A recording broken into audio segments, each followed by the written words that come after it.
this intro always fucks up with me. Okay, guys, welcome to another Funky Marketing show. I'm glad to welcome another one of the guys that's coming from Serbia, and another one of them that is doing the great job, and especially in the field that I like to talk about, to jam about, and it's content marketing. So today with me is.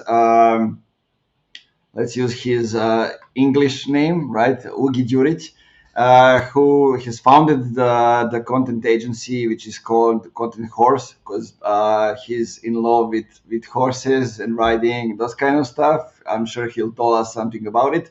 And they work with some really great companies and achieved great results. And he likes to talk about it. So this is what we're going to talk about today. He worked with Lemlist, with GetResponse, with Surfer, Poptin, Userpilot, and some other companies, and join me in welcoming Ugi to the show. Thank you very much for having me, Nemanja. It's a pleasure to be here.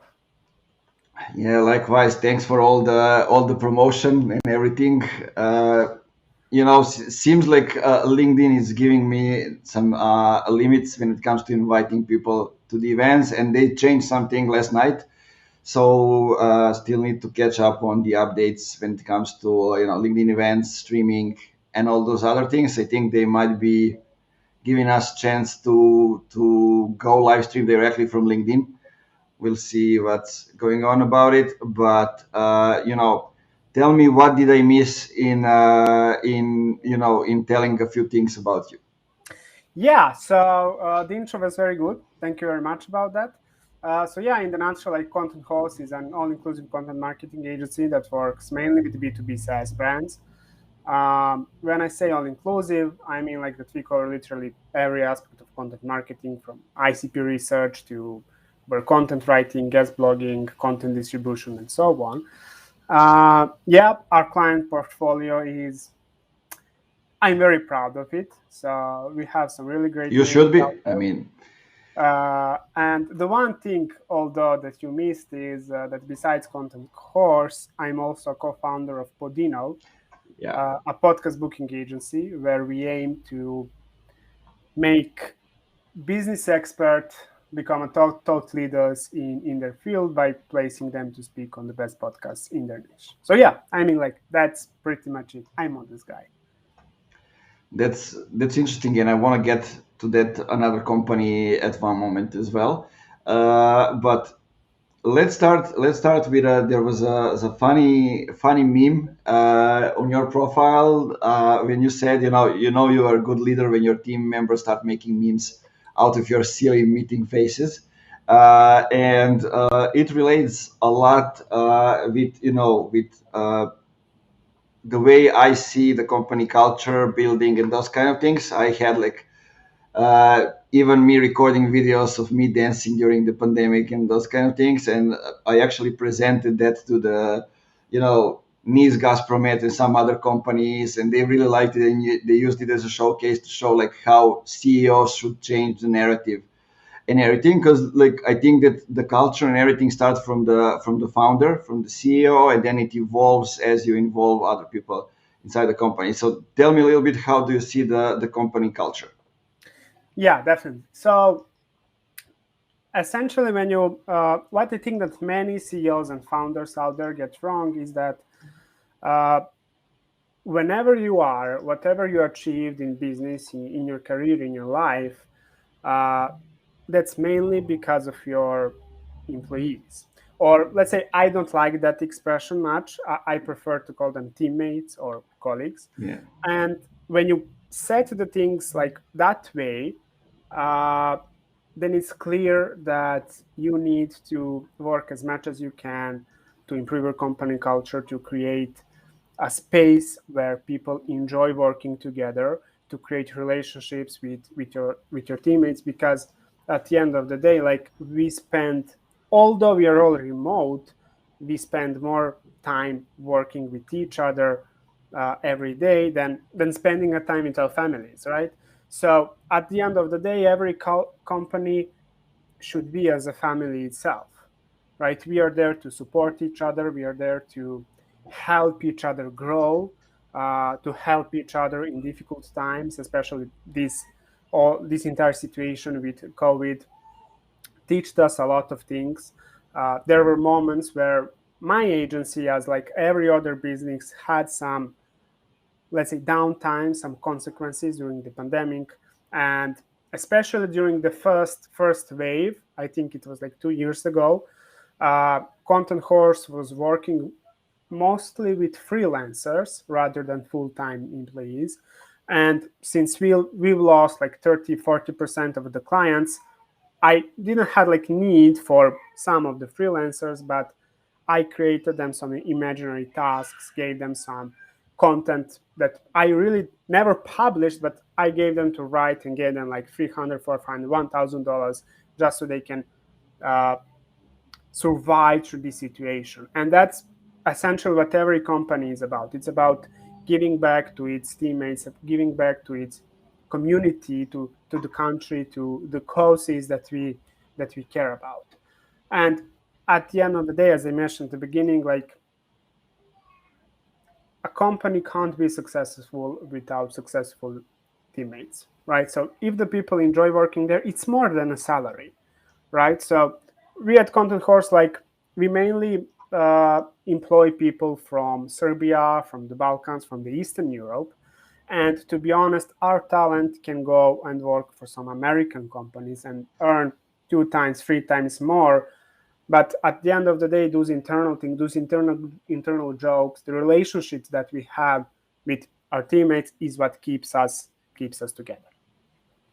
Yeah, I agree. And you mentioned something that, like the culture is more important than the MRR, because like your teammates and people you work with, they get you to the MRR, not the Exactly. other way around. That's how it Exactly goes. If like you focus on them, they will get you further than you can get yourself. Exactly right. So I mean, like not having a company culture, a great company culture, and hiring bad people can cost you 10 times more than investing more money and more time into the right people. Right, so it's something that I've learned on my skin. So at the beginning, as a 18-year-old founder, like all I cared about was having as much profit as possible and taking as much profit from the company as I could, right? So at the end of the day, I ended up hiring cheap writers, reselling them for like 50 times. But long story short, like a couple of months later, I was again on the step one because they weren't providing high quality work. I wasn't a good leader, and I needed to rehire many people a couple of times. So yeah, essentially at the end of the day, it's not about making millions. It's about making an impact and working with people you love. Yeah, I agree. Yeah, Elizabeth Parks-esque ARR, annual recurring revenue. Yeah, Yep. that's basically what we're talking about. Okay, that sounds good. But how do you? I have a question now, since we are into the topic. Um, how do you look at hiring? Do you hire people who have, like, let's say we talk about content writers?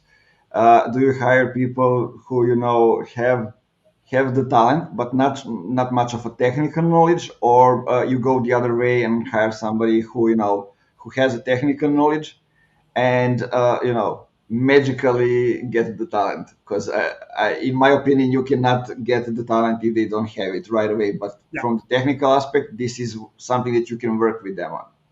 Yeah, so hiring is something that we are honestly in Contenthorse and Podino iterating all the time, uh, learning nonstop. Uh, to be honest, it's something that I don't quite like to do, but like it's a necessary part of every company. So yeah, it's something that we're always learning from. And when I need to choose between those two types of people, I would always choose a person who has a talent, who has an ability to create great story, to create great flows inside the content, and doesn't have a technical knowledge. While because technical knowledge in Contenthorse, everything is systemized, everything is processed. Like we have guides for pretty much every on-site SEO and in general SEO related things, like, right? So we have checklists, we have how to step-by-step guides that people are reading upon onboarding themselves. And at the end of the day, like learning those things is pretty much straightforward. It's easy. It's nothing complicated. And at the other hand, I'm also not quite a fan of the SEO first content. So SEO optimization for me comes at the second place. I guess we'll talk about that more later on. So yeah, always people who have talent, who have the grind, who have the hustle. It's not a rule, but in Contenthorse, we like aim for younger people who are hungry. Of course, if someone fits our criteria, we will also hire someone who is older. There is no discrimination about that. But what I want to say, like, I am 22 years old. We have people who are 30 years old, 35 years old, and you also have people in our company who are 18 years old, 20 years old. So age doesn't matter. What matters is an ability and a desire to do great work, to elevate ourselves and get new skills fast, fail fast, test fast, and learn fast. Yeah, I'm listening to you, and there's a whole generation of young entrepreneurs your age, and I was like, man, I wish I was growing up in this age, but okay, it's never too late, because Exactly. like doing what I do now, it was impossible when I was your age. Yeah, exactly. Because like basically the internet as we know it didn't exist in that way, and I remember back in the days like I was considered lazy just because I was doing lots of stuff, but I wasn't like employed somewhere. I was basically entrepreneurial back in the days, and if you don't work in the factory, or I mean in a factory, because my hometown is where Michelin is, so everybody is thinking that way. Like you are a failure. But a couple years later, I'm the only one in the family that works. Yeah. Actually, looking at my family from my hometown, and it's like because I knew things are coming, I could see it, but I couldn't do nothing to make it go faster. And it teaches you how to handle the environment, how to handle yourself, how to become more more patient. Exactly. Yeah, I mean, like I entered the entire entrepreneurship game when I was 16, 17. So a That's high huge. school, yeah, a high school friend, now my best mate, and I started some like crazy tech startup that right now, when I remember that idea was like stupid. It didn't make any sense. But for us at that time, that was a huge lesson. We even enrolled in some startup incubators, got a mentors, got a 3,000 euros investment to learn from one really great mentor and Serbian entrepreneur. And he didn't like wanted anything in return. He just gave us the money, and 3,000 euros for us at that time, that was like huge. And he gave us the money just to learn as much as we can. And yeah, like it's something that completely changed my mind. And to be honest, even today, I'm also lazy.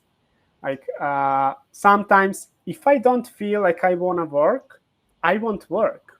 Because it doesn't make sense to force myself on anything. I would rather sit on the balcony, read some book, read some epic fantasy, watch Game of Thrones, play Sony. Like it's all about creating a great balance, to be honest. Yeah. Yeah, I wish I knew that back in the days, but it's good. It's what I'm doing today. So Yeah, yeah, it's never good to too late. hear that you are taking care of yourself. I mean, people don't know, but you are a young father as well. Yeah. So, lots of stuff going on, and you need to have a balance to actually survive it all. Yeah, definitely. It's challenging. And to be honest, like raising a baby is more challenging than growing a business or starting a company. Yeah, I think that's, if I fail, that's okay, because the most important part is downstairs, and that's it. Exactly. Yeah. So Yeah. let's go to the next step, and I think it's in a way it's related to both of your companies. So today business owners and business leaders, as we see it, everybody's on LinkedIn, and you need to be positioned as a thought leader to be able to stand out. You need to, all depends how we define thought leadership, but it's, giving the new perspective on some of the things, or the new solution, or allowing people, to see things in a new way. That's how I defined it, at least. And to be able to do that, it's not only in creating content, because nobody sees the content. Okay. If we do it the way it was done before, nobody sees it. Maybe, if we have people in the newsletter, they will see it. If we distribute it through the newsletter, or friends and family, or like 14 people, including them from the company, will see it when we share it on the company page. And that's it. It's I like to call it, it's creating content, uh, so nobody sees it. Basically, the way we distribute it, it's like we doom it to fail right from the start. So tell me, like, you are doing something, in a way you're distributing the content, that, this is the part that we are doing it as well, and lots of companies didn't figure out that. In my opinion, it's because there's a lots of manual stuff to be done there, and you need to get to know your customers very well, so you know the journey, and you use those information to kind of, distribute the quantity the right way. So let's talk a little bit about it. Yeah, exactly. So you're right. Like what many people get wrong is the content distribution. First of all, not, or let's say majority of marketeers out there don't focus on content distribution at all, when in reality it's actually even more important than just writing the content, because it's like with the product, right? If there is one phrase that I really, let's say, hate, it's built it and they will come, right? So it doesn't make any sense.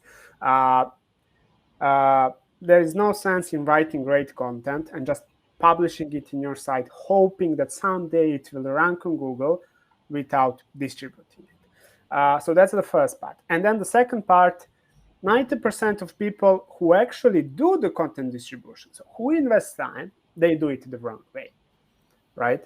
And here is why. So many articles out there, many content out there is written, first of all, for the Google and the SEO as a first channel in mind, right? And then they are using that article and resharing it on other social media channels or other channels at all, like Reddit, Hacker News, like whatever.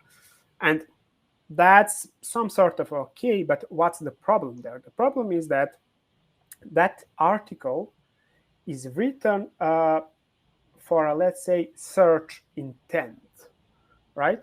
And when you share it on your LinkedIn profile or on your Facebook profile, the chances that you will reach and get attention from a person who needs something like that are very low, right? Does it make sense what I want to say?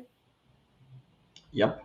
Okay, cool. And so that's why content needs to be repurposed, right? There are two, let's say, main approaches to this game. The first one is one article per distribution channel. So one article that's aimed for Twitter distribution, one article that's aimed for LinkedIn distribution, one article that's aimed for organic SEO, because not all channels like the same type of distribution, right? So on LinkedIn, you want something inspiring. You want something that gets attention, right? On Instagram, you need images. On Twitter, people want something that's educating. People want strong opinions. People want something that will unleash some kind of emotions, right? Newsletter is also a different game. Reddit or Hacker News, they don't like promotion at all. They don't like being marketed to, right? So whenever you're distributing your content, it needs to be repurposed that way, so it will, let's say, fit the nature of every platform. So creating one article per distribution channel is one way of doing that. The other way that I personally like more is creating a pillar page about some, let's say, some topic, some thematic, that consists of a couple of different cluster articles where each one of them is aimed for multiple distribution channels.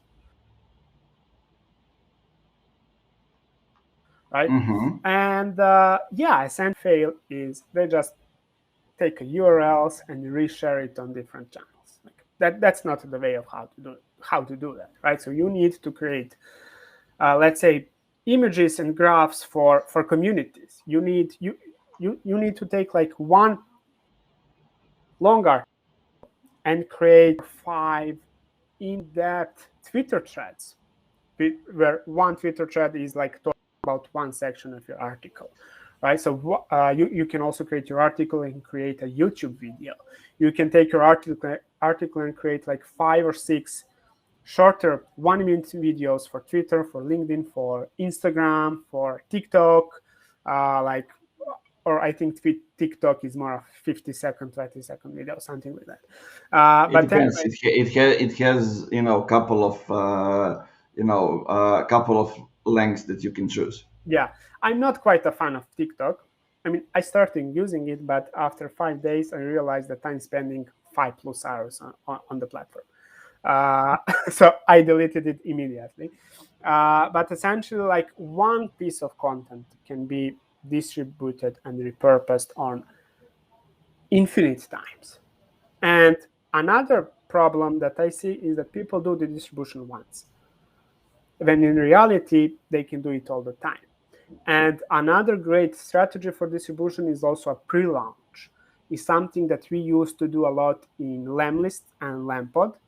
We had our community, we had a pre-launch, we had a really great traction on our personal LinkedIns as well. So we were pre-launching articles, building a hype around them, and then getting thousands and thousands of people to read it the first day after publishing. Yeah, there's also I think if you're going into the new ways, it's content upgrade as well. When you can use like you just write an article on the topic, then you do a content upgrade in going into more details. Then you do another content upgrade in like bringing in other thought leaders to give their opinions on the topic, so they reshare it and go. I mean, it can be done the first time, but let's just assume like you can update it on and on and on. But you can do lots of stuff with the content. Exactly. And especially now when you have different platforms and you have people that are over there just because they like the way other people are communicating on the platform, so they actually don't want you to share the way other people aren't sharing on the platform.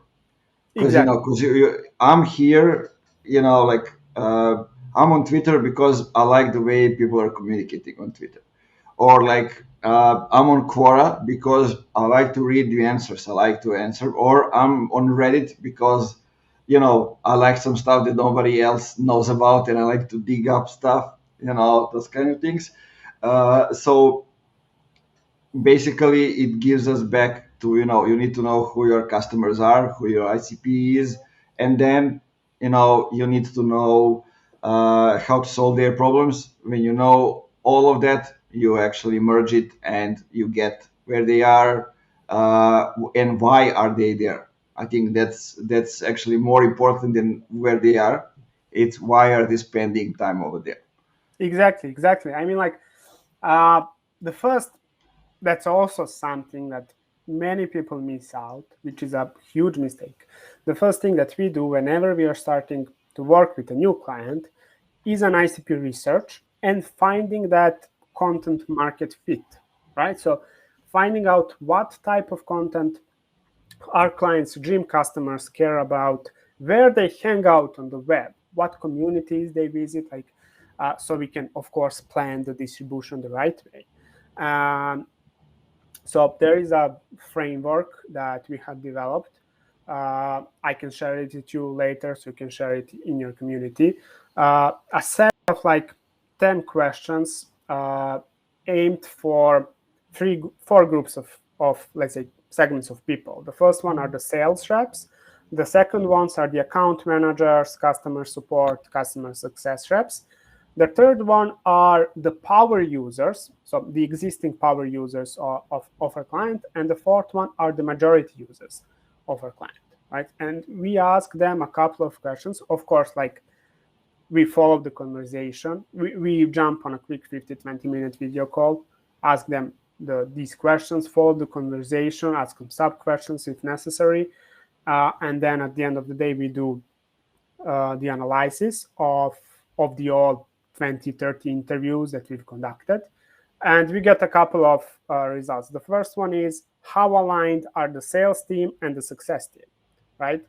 So that's the first thing. And the second thing is, again, the most important part, what are the pain points of the customers, what triggers them to start using our client's product, so we can communicate it better inside the content and get more conversions.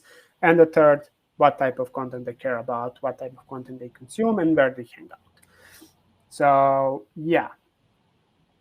Sounds good. Here's a question. Let's answer it. Alexander Dimitrievich asked the question: when distributing content, should we lead the audience on all of these different channels to the ultimate resource, like a fully optimized blog article? Yeah, it's an interesting question.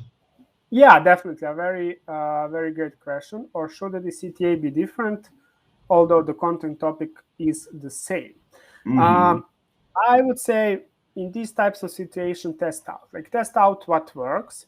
Of course, not everyone should be led to the same type of the content. Like, you can do that, but again, we are going back to what we discussed earlier. It's not one content for 10 distribution channels, rather one article or one content type for one distribution channel. It's also important to know the difference, or actually to know what content really is. Content is a very, very broad term, right? So content is not blog post. That's what many people I notice get wrong. Mm-hmm. Content is blog posts, videos, YouTube videos, Twitter videos, LinkedIn videos, Twitter threads, LinkedIn posts, images for communities, infographics, like all of that is content, right? And everything that you can create, basically. Exactly. In Serbian, we call it sadržaj, and that's, I think, more defined than content. Yeah. But actually, that is, when you look at it, I mean, if we translate it into the English literally, it says like, resume of like the document, and to me, it's like you can see that so many things are under the content. Yeah. In a way. Exactly. So essentially, what you have one audience and you want to lead them to one type of content. Now, or let's say for the illustration, let's take a look at this one, right? So you have a money page, a money blog post. So essentially a landing page or a blog post, like whatever, that's designed to bring you leads, to bring you conversions, to bring you money, right? And then you have other content types like videos, blog posts, different blog posts, articles, Twitter threads, etc. That's goal is, and you're distributing those other content types on different channels, right?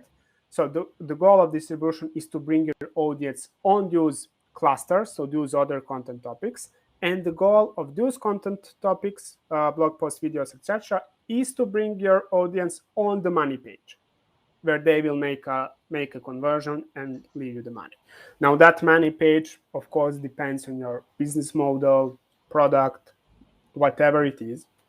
But essentially, that's the entire philosophy, and that's the, let's say, that content funnel. Let's call it like that, pipeline. Yeah, I mean it's important what you want to do with the article. Exactly. Or with the content piece. So what's the goal of it? Is the goal of it to convert, or it has a goal to educate, or it has a goal to to create trust? There are all kind of different things that like content agency probably, Ugi, yours as well, is asking when when you're before you start writing the content. What's the purpose of the content? Exactly. When you know that, then it makes things a lot easier because you know who you're talking with, you know what you want to do with it. So lots of times, you can write a piece of content which is in the way, it's if it's a pillar content, usually it's the one for the SEO. But all those sub pillars that you have over there, they are the ones from which you are actually getting the gems that you can share on social media. And in that way, of course, you're gonna put the link to the main article in the comments or somewhere else. But it's not the goal for them to go and click over there. The goal is for you to give them value right in the spot. I think those are the things that change very much in the recent months. I think not before that, because people started to consume the content in the feed. They don't want to click and go somewhere because they don't know what they will find over there. It's the same, I think, with the lead magnets, ebooks, those kind of things. They feel like create the trust inside the feed. Then people aren't stupid. They can go on Google, they can go on LinkedIn, wherever, find your company and get the resource. Okay, just tell them that there's one more resource. There, I talked with Ognjen here on the podcast, and he said he very well defined those things, like we talk about, should we gate or ungate the content, and like content should be free, but resources should be gated. And what do I mean by that? You tell people, for example, 10 ways in, the checklist of 10 things you need to do to create the perfect landing page, for example. And the resource here should be, here are the 5 landing pages that convert the most for us. Use it right away. So in that way, yeah, I think we should, create the content in a little bit different way, and think about it more in a, in the way that people today buy and consume things differently.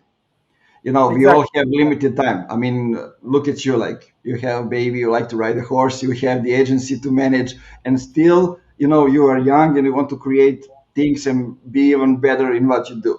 So, you will get to LinkedIn, you will get to Twitter, and you expect over there to find some things that can help you be better in what you do, right? Exactly. Like as you mentioned, let's just quickly recap that. So many people think about the goals and the distribution after they write an article, right? When in reality, they should think about that at the beginning. So a couple of things they should think about before actually starting to writing is, what is the unique angle that I'm gonna take on this, my unique approach, my unique view on this let's say problem.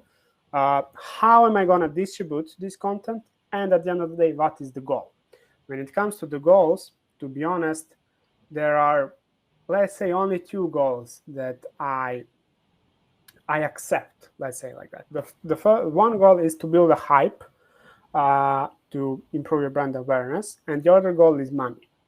Every other things like organic traffic, backlinks, I want to get backlinks, etc., those are all like the vanity metrics. Okay, it's important to keep an eye on them, to to have them on some sort of a KPIs. But at the end of the day, what matters the most is how well are you known among your target audience, which isn't quite easy to measure, to be honest. And the third, how many conversions, how much money are you getting, right? So yeah, those are essentially some things that everyone should pay attention before writing every article. And as you said, like what's also important when distributing articles, when writing Twitter threads. So you said it well. People want to stay in the feeds, right?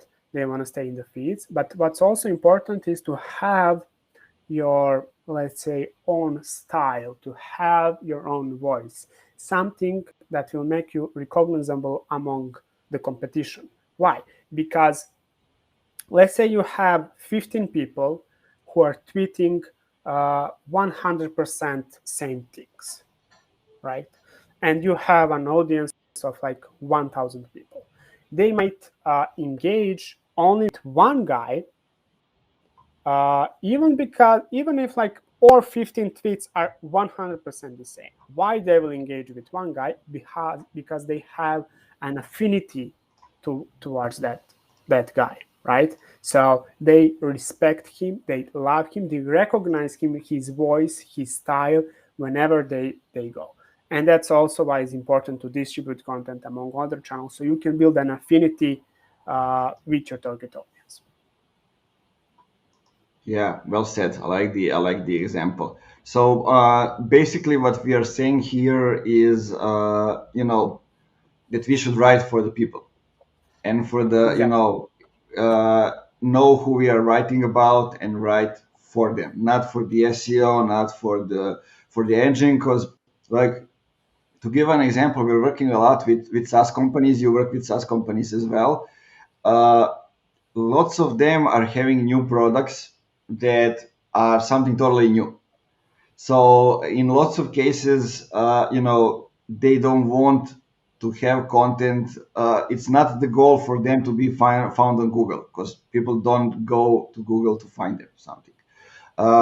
On Google, yeah, if you want to use the existing demand, if there is the existing demand, then you go and create stuff for Google. But let's say, for example, you want to create thought leadership content, you want to, talk about the new way you're solving things, you have the new product which is solving things in a new way. You gotta create the original content for the people to consume, to give them the new look and some of the things. And if you do it like that, some of the things that you use if you write for the SEO, they are a little bit, different, because you won't go and you won't look at the keywords or the ranking articles and then, try to replicate the process and those kind of things. You go and do something completely different. So that's at least how I see it. So I'm interested in the way you see, writing for the people instead of writing for the SEO. Yeah, definitely. So a couple of things about this. Please do not look at, let's say, search volume. Do not look blindly at search volume and keyword difficulty. Those are just That's extremely important one. exactly. That's just for the orientation, right? So I had a really great discussion once with Rand Fishkin. He co-founded Moz, an SEO tool, and so this is a first-hand experience. He told me that no SEO tool, not even the Google itself, can't have a 100% accurate data on the search volume for every keyword, especially because SEO tools need a 1 year of data to create some estimates for the search volume, for the keyword difficulty, and so on. What that means? That means that Ahrefs or Moz or SEMrush, whatever, can't recognize keywords that are trending right now in the last month, in the last 3 months, right? They will show up keyword difficulty of like 0. That's the first thing. The second thing, at Contenthorse, what we usually do, we all, let's say pretty much in 80% of cases, write articles targeting keywords that have a search volume of like 0 to 10, 10, 20, something like that. And whenever we rank for those keywords, we actually end up with 300, 400, 500 organic visitors to those keywords. Why? Because first of all, as you mentioned, SEO tools are not 100% correct. There is always more people searching for those keywords. And the second of all, there are hundreds of secondary keywords with similar search terms that you will also rank for, right? So that's the first thing. The second thing, regarding the content writing process itself. If you write content that's SEO first, meaning first of all optimized for Google and for the ranking, you will end up first of all writing an article that's not useful, writing an article that has a very bad UX and UI, so it will have a very bad experience. People who read it will have a very bad experience. And third of all, you won't have a lot of conversions. And the solution is to write content that's user first and SEO second, let's say like that. Because if you write your content with your audience in mind, before all, you will create something of value, right? You won't end up creating a content that's 100% same as every other content. So you will create something of value. You will create something that you can distribute on various channels. People will enjoy reading your article. People will end up converting. And the best part is, if you write a well-written, actionable article, it will still be optimized for SEO, right? So there is really no need to count how many exact focused keyword mentions you have. There is no need to look whether you used your focus keyword 6 times in H2 headings or 3 times in H2 headings, right? So if the content is valuable, it will rank, right? If it gets traffic from distribution, it will rank. If it gets backlinks, it will rank, right? So yeah, Alex, you said it right. Right for people, not for the metrics. So that's something that many people fail at. And it's something that we at Contenthorse are genuinely fighting against with education. That's our enemy. Like SEO first content is our public enemy, and we fight against it, right? So, and there's one more reason that I wanted to tell, but crossed my mind right now. So yeah, essentially, if you write an SEO first content, you will end up just like having an article that's 100% same as every other article on the web, which is something that you don't want. At the end of the day, we in 21st century have a tendency to forget that we are buying from other people, right? B2B marketing is still a B2C marketing, because you are not marketing yourself to a legal entity on a paper. You are marketing yourself to a real human being, right? It doesn't matter whether it works for some company or it doesn't work in some company. It's still a human being. And that human element is something that's missing in the majority of brands out there. Like whenever you can use that human element in your content, in your copy, on your website, like show the faces of real people on your website. Forget about the illustrations, right? Illustration of some like rocket flying around, like it tells nothing. What I want to care is about people behind the brand. I want to care about your personal expertise, right? So unfortunately, that's something that many people tend to leave out when in this era of automations, AI, chatbots is a very, very huge competitive advantage. Yeah, that's what I like to call getting into the jam, and just keep nailing it. That was great. So I guess we answered a question, and it is how to create trust, because one of the things is talk to the people and showcase what you know. but also like show you and people in front of your company, because they are the ones that are doing the service or creating the products or that kind of way. Because there's a fact that all of us, when we start talking with the companies, all the agencies go from below zero because there are so many agencies that do shitty job, and that's a fact.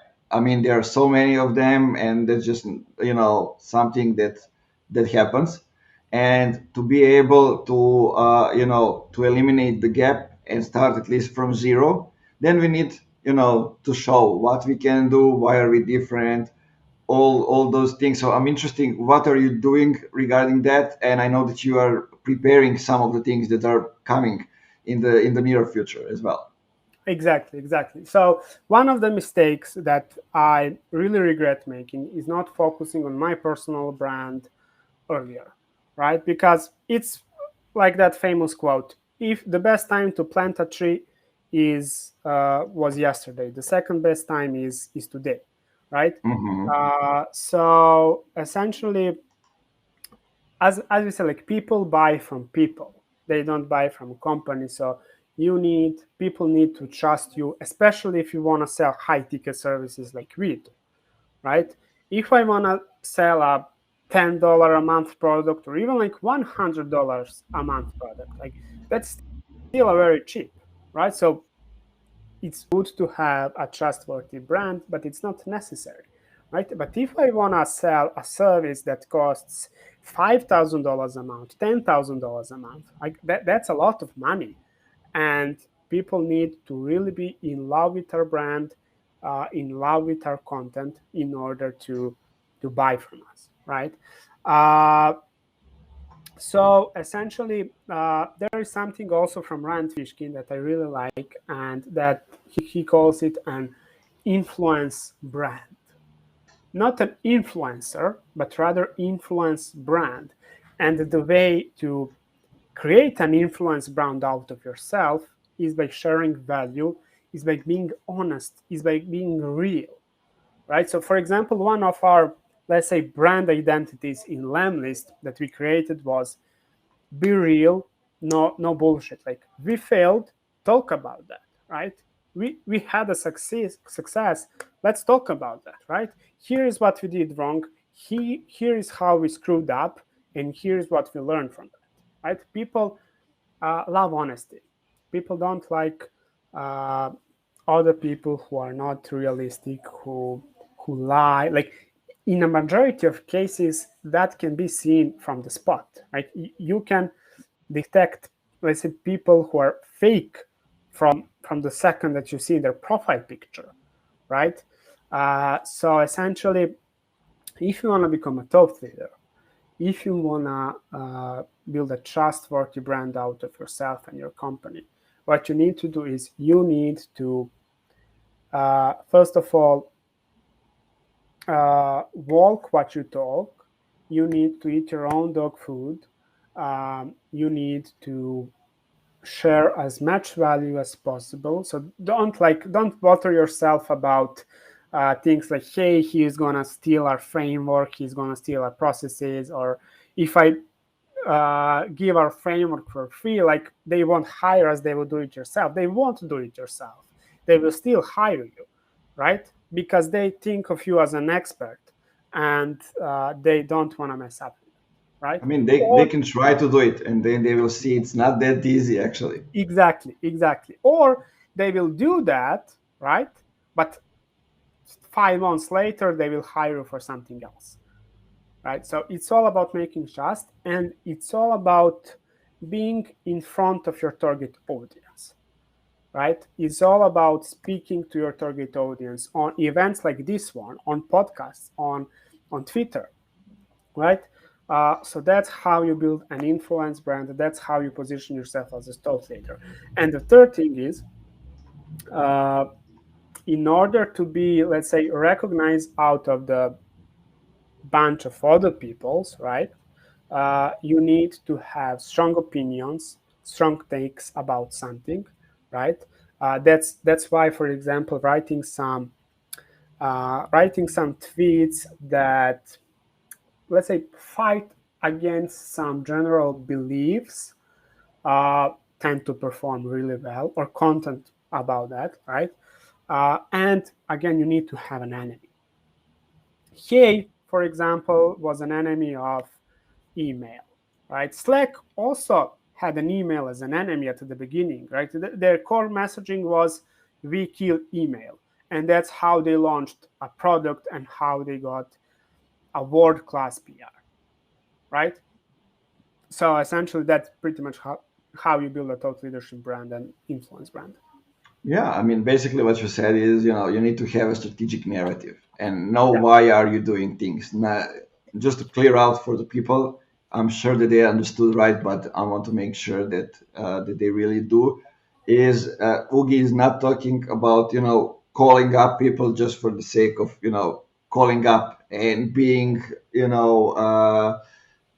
somebody who will stood up, but having a purpose and knowing why you are doing something. It's not going against others, it's going against the world as we know it and changing exactly. some of the things so it becomes better for all of us. Exactly. Uh, and I think not many companies actually have the strategic narrative, and especially the one that has been done right. And this is something that actually we need to talk more about. But here comes the topic that I'm interested if we're going to agree or disagree. I would like to disagree with people here. Seems like on LinkedIn people started to disagree these days, but not that much. It's still, I think still because for many people it's the personal network, and they are afraid what will happen if they disagree with somebody. But this is a topic which is very hot and people talk about it, and it's will AI ever replace content writers and copywriters? Will AI actually take away our jobs, or it won't happen? It won't happen, at least in the next 50 or so years. And here is why. So, first of all, I used many AI tools like Jarvis, Copy AI, like literally, I tried a bunch of them. The first thing is, whatever content that I get from AI, it's bullshit. Like it's crappy. It doesn't make any sense. So first of all, AI can't give you a 100% content that's ready for publishing. It's still AI is still very stupid, right? So it will give you out an article of, let's say, 500, 1,000 words, and you will need to edit at least 20 or 30% of the article, right? So you need that human touch in editing before all. And that's one aspect of it, right? Perhaps in the next like 2, 3, 5 years, AI will manage to create an article that's 100% ready for publishing. So that's something that can be done in the next couple of years. But then we have a second problem, and that is AI, at least the GPT-3 as we know it today, and as we will know it in the next 30, 40, 50 years, will create you an article that's 95% same or similar as other articles targeting the same topics. Now, I'm not saying that they are that they won't pass the plagiarism check. They will be unique in terms of that, but the content itself, the value inside those articles, will take 100% the same thing as every other article. Right? It doesn't have unique insights, some golden gems, golden nuggets inside that will make your article better than any other article in the world. The reason for that is because AI is currently looking at, I don't know, like 10, 50, 100 articles targeting the same things and taking content from there and writing an article for you, right? So AI is still not smart enough to write something that's actually better than everything else. Now, I don't say that people should run away from AI. It's still very useful, and it's very great, first of all, for brainstorming and inspiration. For example, especially whenever I'm writing a copy for some landing page, I like to use AI to give me some fresh ideas, to give me some fresh concepts, right? And the other thing is people can use AI for the outlines, right? So it will be it's very good actually for creating an outlines and giving you a baseline on what to write about and what others are writing about. But at the end of the day, you will still need to go through that article, repolish it, and write and add things that are unique from you, add things from your personal experience. If you're not the expert in the niche, which is 100% okay, we at Contenthorse are not experts in all niches that we write about. But then we go and research, we interview the actual industry experts. We listen about podcasts about these topics, right? And take the unique insights from them and write them inside our articles. And that is something that AI will not be able to do. Not now, not today, not in the next 30, 40, 50 years. Now, I'm not some technology geek, so I don't understand that 100%. We actually got access to OpenAI project about a month ago, and we actually was planning to build the copy AI or Jervis, right? So we were one of the first to start doing that in the world, my co-founder and I. But at the end of the day, we stopped that project because we realized that OpenAI, although so much money is invested in that, it's still stupid.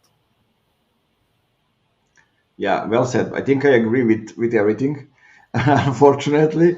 But I will add some things in a way that I don't think it will replace a content writer. I think it will replace the whole process. Why? Because content writer will become somebody that manages the process and all the different tools. So basically, if you look at it from that perspective, a human needs to do the research and needs to create, let's say, a draft. AI can help you create the outlines. Out of it can help you actually write this. But if you're writing unique things inside the draft, you need to have unique points and unique view of some things. Then again, AI tools are becoming smarter, so they have like Grammarly inside them. When it comes to the plagiarism, sure. I mean, if not one, you will use other tool that will help with that. But then, is it still the content writer, or if somebody who manages different tools, not necessarily only AI?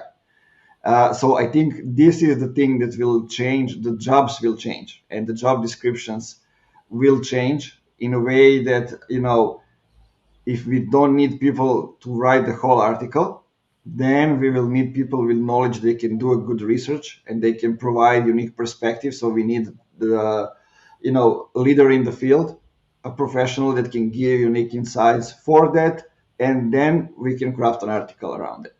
But still, when the article is done, somebody needs to go through it and see there will probably be mistakes even when the AI have the grammar checks and everything else. You still need at least the editor to go through it and just check it. So if it is okay, you cannot just go and publish it over there. But that's how I see the things, and I agree with all your points that you gave. They were all valid. So what I like to take from this is that you can write good content faster. That's basically Exactly. what it gives you the chance to do it. I mean, in the last few months, we were writing 50 articles per month, two people, just because there was a good research, there was a good knowledge of what we want to get out of the article, and just because we had a process. That's always something that you mentioned, which is highly important. that you know how you are creating the draft, how you are creating the outlines, all those other stuff, and how you want the final outcome to look like. So when you have all that, because basically AI isn't anything else than just a tool that you need to give the set of limitations so it works in the way that you want it to work. An assistant, basically. Yeah.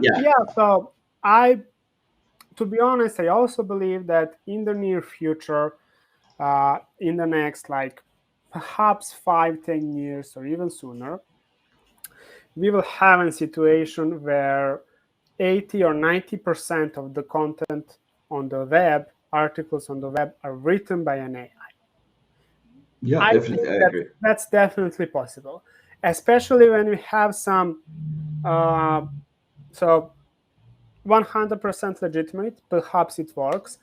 There are some agencies, some content marketing experts out there who are all about the content velocity and publishing as much content as possible. To be honest, I don't quite disagree. I disagree with that. Right? I'm more of quality is more important than quantity, and distribution is more important than how many articles you're going to write. But especially since we have that type of marketeers out there, and we have a bunch of people who are going to, who want to, let's say, success overnight, because that we'll have a situation where 80-90% of the content in the world will be written by an AI, right? But the content that will drive real success, that will drive real conversions, that will rank first on Google after all, will still require a lot of human touch. Because Yeah, that will differentiate us from the others. Exactly, yeah. So AI can't know something that's inside their heads, right? It can know something that's on the web, but not something from our notebooks, from the books that we've read, and so on, right? So essentially, I think that situation that we are gonna be with. And the truth to be told, many content writers will lost their job because of this, right? But the high quality content writers who really know how to create engaging stories, who know how to show and let's say transfer ideas from someone else's head to a piece of paper, to an article, they will still stay around. That's the one thing. And the second thing, as you said, the content writer position will definitely elevate to something else. Yeah, and just to say, like, this is for the content writers. I don't think copywriting will go the same way. I Yeah, think it's much more difficult to write sales copy and to persuade somebody. It's totally different than content marketing, just exactly. in content writing. Exactly. Here's another viral quote for Alex. Co- Content and content writing is there to inspire, share the values, and educate. And the copywriter is there to make people act. Yeah, essentially the Sounds. basic difference. I agree. Well said. Well said. Okay, so we're practically already at the end. So tell me, is there something that we missed, or something that you want to say, or what did we miss today? I mean, I can talk about content marketing and B2B growth 7 days straight. So there's definitely uh, things that we can still talk about. Not something significant that we forgot to mention regarding the topics that we already talked about. But anyway, there are a bunch of other topics that we can cover later on in some months that are ahead of us. But yeah, essentially, I think that's pretty much it. So at the end of the day, just to recap everything that we said, first of all, know your customers, know where they hang out on the web, know what type of content they love. Second of all, before actually writing something, think about the distribution channels that you're going to use, think about the goals of that article, and think about your unique angle to this problem. Then, if you want conversions, if you want money from your content, which I truly believe that you want, then write content that's before all user first, that tackles their pain problems, pain points, that gives them value, and that gives them solution before all. And then the content will be pretty much optimized for the SEO alone, right? So that's the third thing. The fourth thing, distribution is more important than writing itself. So pay additional attention on distribution, because first of all, it helps you reach new audiences. Second of all, it actually allows you to test your content before it actually ranks on Google. So you can know whether it converts or not. If it doesn't convert, you have time to iterate and fix something. And third of all, it positions you as a thought leader in your field. And the fourth, don't focus 100% of AI, but also have that human touch, because we're all humans. If you all write content with AI, believe me, content writing actually won't work anymore. Yeah, use it as an assistant. Yeah, use AI as an assistant. Well said, well said. Okay, man, tell people where they can find more information about you, about your two companies, and maybe if they love horses, then they can find more information about that as well. Yeah, so I actually I'm not a professional rider. So the name of the company, that's a very funny situation. We'll tell it once, but that's not my idea. It was the idea of one of my partners, and then I liked it because at that time I was attending the riding school. But essentially, you can find more about Contenthorse on contenthorse.com. If you need any help with content marketing, and especially if you're a B2B SaaS, don't hesitate to reach out. Happy to help. If you want to become a rock star, superstar in your field, then podino.io is the right address for you. There you can learn more about our podcast booking process. If you want to follow me for more information, then you can find me on Twitter. It's at Ugi Djuric, UJADJUREC. I will put the link in the description. Yep, I have a picture with the horse, naturally. And yeah, you can also find me on LinkedIn. However, I'm more active on Twitter these days.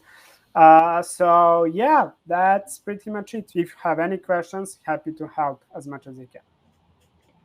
Yeah, thanks, Ugi. It was a great jam. I think it was more than an hour. So Yep. that means that we actually talk about lots of different stuff and gave good insights. I hope I managed to help. Thank you for being on Funky Marketing Show, guys. See you in the next days with other guests. And what I'm always saying at the end, like, keep it funky. Have a great day, guys.